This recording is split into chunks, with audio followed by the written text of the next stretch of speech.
Audio Jungle.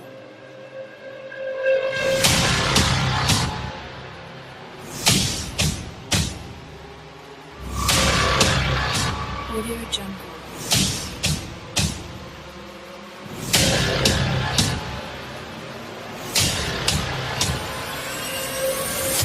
Audio Jungle.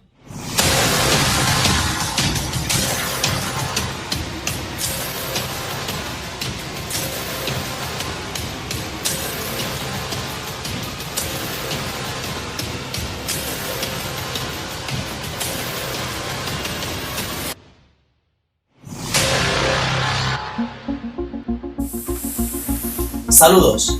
El pasado 13 de noviembre de 2020 estalló la guerra del pueblo saharaui contra la ocupación marroquí. Un polvorín que tras casi 200 ataques, bombardeos y muchas víctimas, todavía no se ha apaciguado. La población saharaui lleva más de 30 años, que se dice pronto, ofreciendo la otra mejilla en un esfuerzo sobrehumano por la paz, y ahora no hay quien pare a la gente de paz cuando la fuerzan a la guerra. El 10 de diciembre del mismo año, Donald Trump, ante una salida inminente de la Casa Blanca, decide unilateralmente lanzar una granada de mano a su sucesor Joe Biden, al reconocer la soberanía marroquí sobre el Sáhara Occidental, algo que niega en rotundo las Naciones Unidas. A cambio, eso sí, Mohamed VI legitimaría la ocupación sionista de Palestina.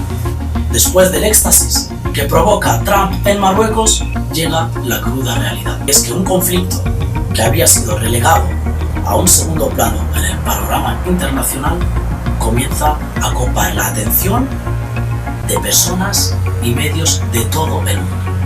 Y Marruecos y Trump se quedan aislados en su deriva unilateral y apartada del derecho internacional público. A Trump le quedaban apenas 6 semanas de mandato, pero Mohamed VI tuvo que hacer frente a la embriaguez provocada por la seducción del huracán Trump en forma de resaca del día de después y ver cómo una supuesta jugada audaz contra esos pastores nómadas del desierto saharaui le había rebotado, convirtiéndose en una bomba de relojería no solo dentro de Marruecos, sino en el seno del mundo árabe. Lo que nadie había calculado es que se había creado la primera relación directa entre el conflicto palestino y el conflicto del pueblo saharaui contra Marruecos.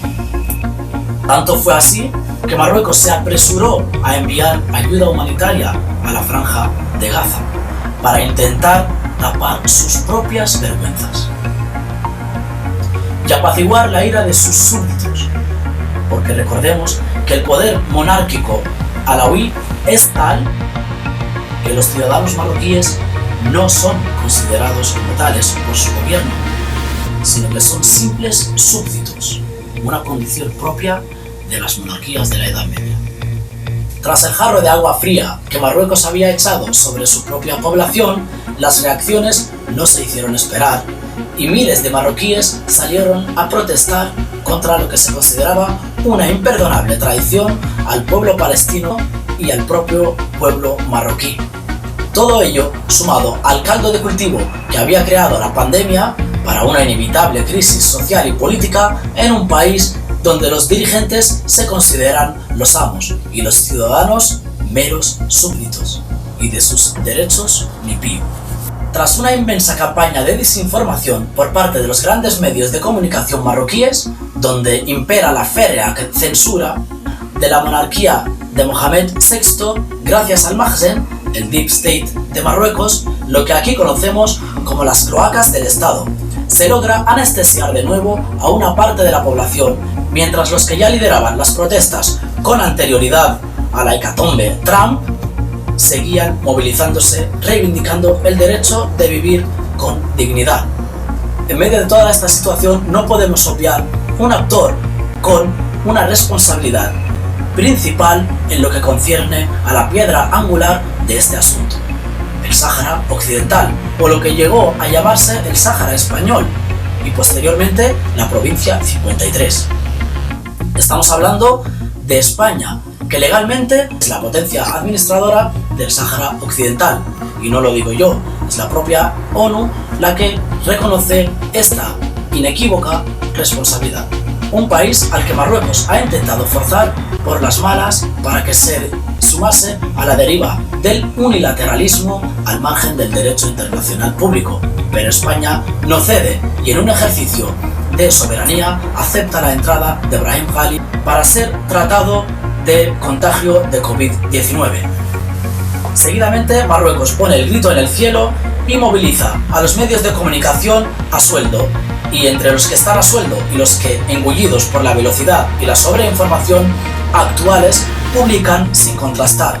Comienza la circulación, no sé si descontrolada, de bulos y más bulos. Primero acerca de un supuesto juicio a Brahim Ghali para el 5 de mayo, luego los fake sobre su entrada con una identidad falsa y posverdades de ese calibre.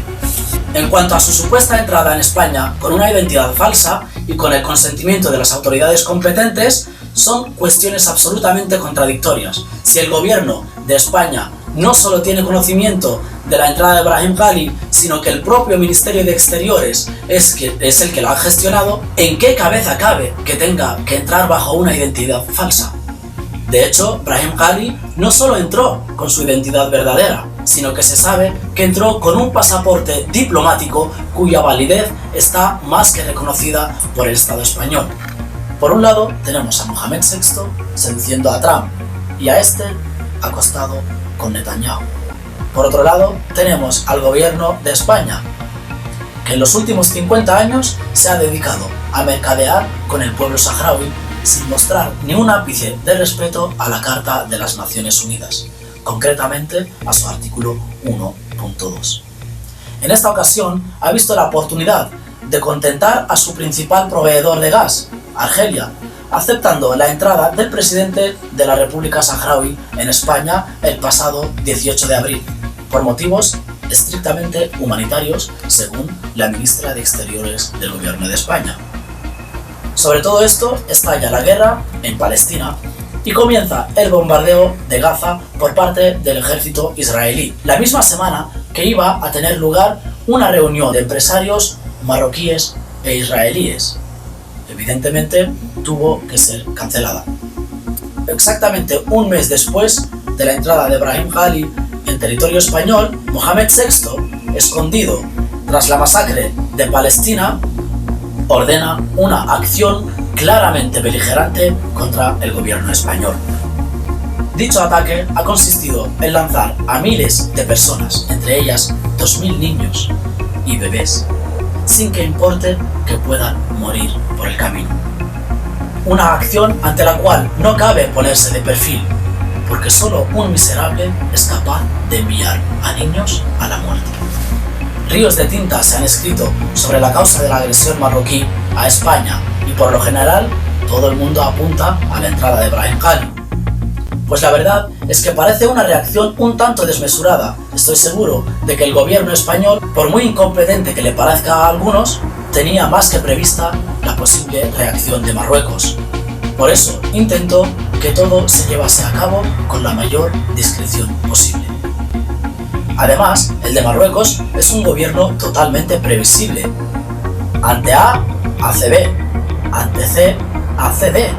Lo desmesurado de su actuación no responde únicamente a la entrada de Brahim Ghali en territorio español, sino que entra en el marco de la estrategia amplia que Marruecos pretende ejecutar a nivel internacional. Después del reconocimiento de Trump, Mohamed VI, el mandamás y monarca absoluto de Marruecos, pensó que habría un efecto dominó a nivel internacional en el que participaría algunos países europeos. Marruecos está actuando con una agresividad sin precedentes porque sabe que es la única oportunidad que tiene para intentar enterrar las legítimas aspiraciones del pueblo saharaui.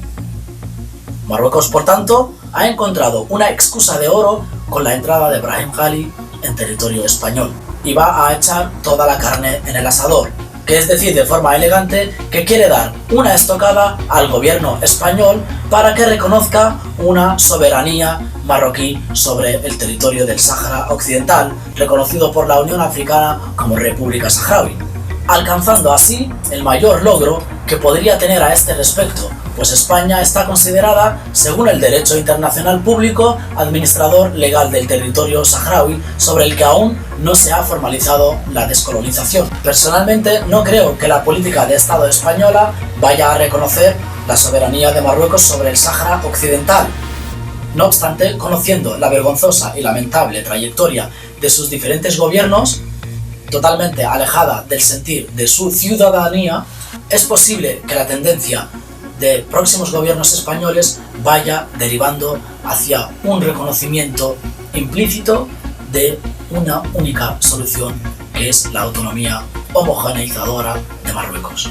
Decía Lincoln que ningún hombre está lo bastante preparado para gobernar a otros sin su consentimiento. Si algo hemos aprendido del pueblo saharaui es que está preparado para la paz, para la guerra, para el hambre y para la espera, pero no tiene intención de estar preparado para ser gobernado sin su propio consentimiento.